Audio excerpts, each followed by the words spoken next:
Study பண்ணி பேசுறாரு. Understanding capacity அண்ணாமலைக்கு நல்லா இருக்கு. அவர் வந்து பியூரோக்ராட் பிளஸ் பாலிட்டிஷியனா வர்றதுனால, பட்டிங் பாலிட்டிஷியனா இருக்கிறதுனால, லைக் சுவேந்து அதிகாரி, ராஜீவ் சந்திரசேகர், சஞ்சய் பண்டி, இந்த மாதிரி ஆளுங்களுக்கு நடுவில் இவனை கொண்டு விடணும்னு பாக்குறாங்க. பட் அண்ணாமலையுடைய ஆதரவாளர்களுக்கும் சரி, அண்ணாமலைக்கும் சரி, பேஷன்ஸ் தேவை.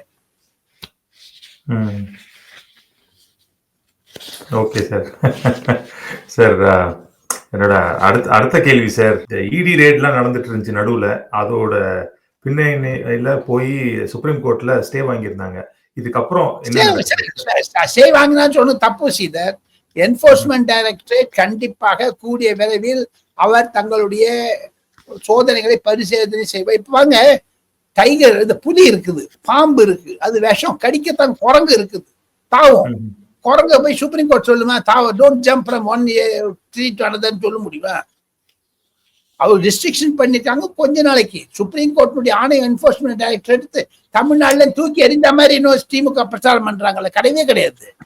கண்டிப்பாக அந்த சார் ஸ்ரீதர், ஒன்னே ஒன்னு sir, you provoke me, I am you the answer.